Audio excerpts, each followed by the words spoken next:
Innal hamdalillah nahmaduhu wa nasta'inuhu wa nastaghfir wa na'udzu billahi min shururi anfusina wa min sayyiati a'malina. Man yahdihillahu fala mudhillalah wa man yudlil fala hadiyalah. Asyhadu wa antum muslimun. Ya ayyuhan nasu ubudu rabbakumul ladzi khalaqakum min nafsin wahidah wa khalaqa minha zawjaha wa batha minhuma rijalan katsiran wa nisaa'a wattaqullaha alladzi tasaaluna bihi wal arham innallaha kana 'alaikum raqiba. Ya ayyuhalladzina amanu taqullaha wa qulu qawlan sadida yuslih lakum a'malakum wa yaghfir lakum dhunubakum wa man yuti'illaha wa rasulahu faqad faza fawzan 'azima. Amma ba'd.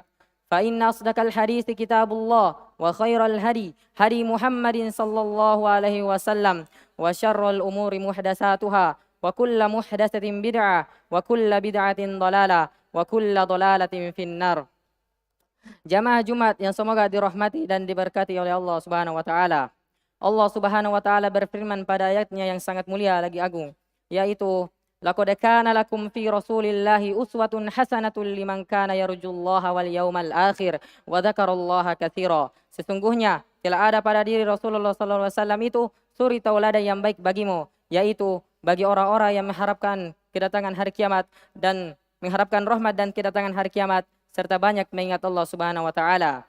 Maka sepantasnya lah bagi kita sebagai umat Rasulullah SAW untuk mengikuti beliau yang merupakan orang yang paling utama di antara orang-orang yang beriman. Karena beliau merupakan contoh dari segala kebaikan dan kasih sayang. Maka sepantasnya lah kita untuk mengikuti beliau dari kebaikan tersebut. Di antaranya adalah akhlak beliau sallallahu alaihi wasallam. Karena Allah Subhanahu wa taala telah berfirman tentang nabinya yang padanya terdapat akhlak yang sangat agung lagi mulia, yaitu wa innaka la'ala khuluqin adzim. Dan sesungguhnya engkau benar-benar berbudi pekerti yang luhur, yang dimana beliau mengajarkan kepada kita akhlak yang mulia, dan di antara akhlak yang mulia tersebut adalah berbuat baik kepada kedua orang tua. Allah Subhanahu wa taala telah berfirman yang dimana Allah menempatkan kedudukan kedua orang tua dengan kedudukan yang sangat mulia, yaitu wa qada rabbuka alla ta'budu illa iyyahu wa bil walidaini ihsana. Dan Tuhanmu telah memerintahkan agar kamu jangan menyembah selain Dia dan hendaklah berbuat baik kepada ibu bapa. Dan Allah Subhanahu wa taala telah berfirman pada ayatnya yang lain, yaitu qul ta'alu atlu ma harrama rabbukum 'alaikum alla tusyriku bihi syai'a wa bil walidaini ihsana. Katakanlah wahai Muhammad, marilah aku bacakan apa yang diharamkan Tuhan kepadamu, yaitu jangan menyekutukannya dengan sesuatu apapun dan kepada kedua orang tua berbuat baiklah. Hal tersebut menunjukkan besarnya kedudukan kedua orang tua, yang dimana Allah menempatkan kedudukan kedua orang tua pada kedudukan yang sangat tinggi lagi mulia, yaitu setelah larangan berbuat syirik kepadanya. Yang dimana kita ketahui bahwa tauhid, yaitu mengesahkan Allah dan tidak menyekutukannya dengan sesuatu apapun, merupakan suatu pondasi yang harus ada pada diri seseorang. Dan setelah pondasi yang harus ada pada diri seseorang tersebut, Allah kemudian memerintahkan kita untuk berbuat baik kepada kedua orang tua. Dan berbuat baik kepada kedua orang tua merupakan salah satu dari sekian banyak amalan yang dicintai oleh Allah Subhanahu wa taala. Sebagaimana hadis yang diriwayatkan oleh Imam Bukhari dan Imam Muslim dari sahabat Abdullah bin Mas'ud, beliau bertanya kepada Rasulullah tentang amalan yang dicintai oleh Allah Subhanahu wa taala. Rasulullah kemudian menjelaskan bahwa amalan-amalan tersebut adalah salat tepat pada waktunya dan berbuat baik kepada kedua orang tua serta berjihad di jalan Allah Subhanahu wa taala. Hadis di atas menunjukkan akan besarnya dan agungnya berbuat baik kepada kedua orang tua, karena berbuat baik kepada kedua orang tua berada di atas kedudukan berjihad di jalan Allah, yang mana kita ketahui bahwa jihad di jalan Allah merupakan suatu amalan yang dicintai juga di sisinya. Akan tetapi Rasulullah lebih dahulu menyebutkan tentang keutamaan berbuat baik kepada kedua orang tua. Dan hendaknya kita lebih memerhatikan lagi bakti kita kepada saking ibunda, karena beliau yang telah berjuang dengan penuh kesusahan dan jerih payah untuk mengandung kita di dalam rahim beliau. Beliau rela mengorbankan waktu tidur dan istirahatnya dan untuk menjaga kita dan memerhatikan kita dengan membawa kita kemanapun beliau pergi, sampai pada suatu kondisi yang dimana sang ibunda mempertaruhkan nyawanya untuk mengeluarkan kita dari alam rahim menuju alam dunia ini. Maka pantaskah kita berbuat durhaka kepadanya? Pantaskah kita berbuat buruk kepadanya? Pantaskah kita meneteskan air matanya?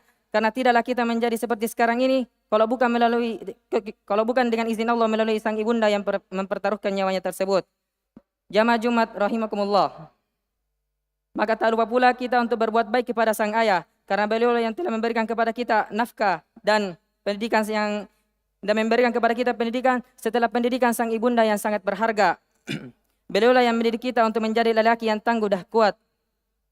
Beliau juga lah yang memarahi kita di saat kita melakukan kesalahan. Akan tetapi kemarahannya tersebut bukanlah suatu kebencian terhadap diri kita, melainkan perhatiannya dan kasih sayangnya terhadap diri kita, agar kita menjadi seseorang yang berharga di masa yang akan datang dan tidak terjatuh kepada kesalahan yang sama. Sebagaimana sabda Rasulullah SAW yang dimana ada seorang sahabat yang bertanya tentang kepada siapakah perbuatan baiknya itu, kepada siapakah yang berhak mendapatkan perbuatan baiknya. Rasulullah kemudian menyebutkan kepada sang ibunda sebanyak 3 kali dan kepada sang ayah 1 kali. Hal itu menunjukkan akan susah payahnya sang ibunda dalam mengandung kita, melahirkan kita, dan membesarkan kita, kemudian dibantu oleh sang ayah dalam mendidik kita. Barakallahu li wa lakum fil Qur'anil azim. Wa nafa'ani wa iyyakum minal ayati wa dzikril hakim. Aqulu qawli hadha wastaghfiruhu innahu huwal ghafurur rahim.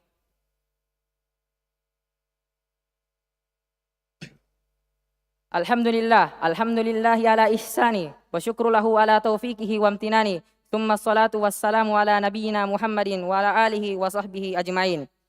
Jamaah Jumat yang semoga dirahmati dan diberkati oleh Allah Subhanahu wa taala. Kita mungkin telah mengetahui bahwa seluruh jasa-jasa kedua orang tua takkan mungkin kita balas dengan sesuatu apapun yang ada di dunia ini. Maka hendaknya kita untuk membuat kedua orang tua itu senang terhadap kita atau bahagia terhadap kita. Sebagaimana yang telah dikabarkan oleh sang baginda panutan kita semua, Rasulullah sallallahu alaihi wasallam, yang diriwayatkan oleh Imam Al-Bukhari dan Imam Muslim dari sahabat Abdurrahman bin Abi Bakrah dari bapaknya, Rasulullah sallallahu alaihi wasallam bersabda, "Ala unabbiukum bi akbaril kabair salasan." Qalu, "Bala ya Rasulullah." Qala, "Al-isyraku billah wa uququl walidain." Wa jalasa wa kana muttaki'an faqala, "Ala wa qaulaz zur." Maukah aku beritahu kepada kalian tentang dosa besar? Dari dosa-dosa besar ada 3. Mereka para sahabat berkata, "Tentu wahai Rasulullah." Rasulullah bersabda, "Syirik menyekutukan Allah dan durhaka kepada kedua orang tua." Adapun yang ketiga adalah ucapan yang dusta. Dengan hadis tersebut telah cukup bagi kita bahwa berbuat durhaka kepada kedua orang tua merupakan salah satu dosa besar dari sekian banyak dosa-dosa besar, yang karena dosa besar tersebut merupakan penyebab seseorang itu terjerumus ke dalam api neraka. Maka hendaknya kita untuk menjauhi dosa besar tersebut agar kita tidak terjatuh ke dalam api neraka. Ke dalam api neraka. Kemudian, janganlah kita pernah untuk membuat keduanya itu murka terhadap diri kita, tapi hendaklah kita untuk membuat mereka senang dan ridho terhadap diri kita. Sebagaimana dalam hadis yang diriwayatkan oleh Imam At-Tirmizi yang disahihkan oleh Syekh Al-Albani dari sahabat Abdullah bin Amr radhiyallahu anhuma, Rasulullah sallallahu alaihi wasallam bersabda, "Ridho Rabbi fi ridhol walidi, wa sakhatu Rabbi fi sakhatil walidi." Ridho Rabb itu pada ridho kedua orang tua dan murka Rabb itu pada murka kedua orang tua. Maka jika seseorang membuat murka kedua orang tuanya, maka dia telah membuat murka sang Rabb terhadap dirinya. Apakah kita tidak takut terhadap murka Rabb? Karena murka Rabb merupakan suatu kecelakaan terhadap diri kita. Dan kecelakaan tersebut merupakan salah satu bentuk terjerumusnya kita ke dalam neraka. Tapi hendaklah kita membuat kedua orang tua itu ridho terhadap diri kita. agar sang Rabb itu ridho terhadap diri kita, dan ridho Rabb merupakan salah satu kebahagiaan dan ketenangan terhadap diri kita dan segala urusan kita. Maka lebih parahnya lagi jika kita mendapati kedua orang tua namun hal tersebut tidak menyebabkan kita masuk ke dalam surganya yang penuh dengan kenikmatan. Sebagaimana hadis yang diriwayatkan oleh Imam Muslim dari sahabat Abu Hurairah radhiyallahu anhu dari Nabi sallallahu alaihi wasallam bersabda, "Ragima anfun, thumma ragima anfun, thumma ragima anfun. Qila, man ya Rasulullah?" Qala, "Man adraka abawaihi indal kibari ahadahuma aw kilaihima falam yadkhulil jannah." Sungguh celaka diri seseorang, sungguh celaka diri seseorang, sungguh celaka diri seseorang.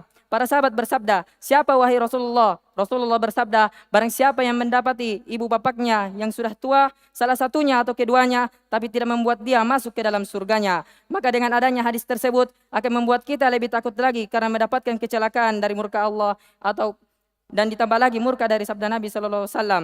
Walaupun kita tidak dapat membalas kebaikan kedua orang tua, hendaklah kita membahagiakan mereka dengan berbakti kepada keduanya. Dan salah satu bentuk bakti kita kepada kedua orang tua yaitu menuntut ilmu agama. Dan menuntut ilmu agama merupakan jihad, seafdal-afdal jihad di zaman kita sekarang ini. Karena merupakan bentuk perlawanan diri kita terhadap diri kita yang akan kurangnya ilmu dari sang baginda yang sangat berharga, dan juga sebagai bentuk bakti kita kepada kedua orang tua. Semoga apa yang kami bawakan ini dapat menjadi nasihat terhadap diri kami pribadi dan kepada seluruh kaum muslimin agar menjadi pribadi yang sangat baik dan menjadi anak-anak soleh yang mendoakan keduanya. Allahumma gfir lil muslimina wal muslimat والمؤمنين والمؤمنات الأحياء منكم والأموات إنك سميع قريب مجيب الدعوات يا قاضي الحاجات. اللهم اغفر لنا ولوالدينا وارحمهما كما ربيانا صغارا. اللهم اغفر لنا وارحمهما كما ربيانا صغارا. اللهم إنك عفو تحب العفو فاعف عني يا مقلب القلوب ثبت قلبي على دينك. اللهم مصرف القلوب صرف قلوبنا على طاعتك. سبحانك اللهم وبحمدك أشهد أن لا إله إلا أنت أستغفرك وأتوب إليك.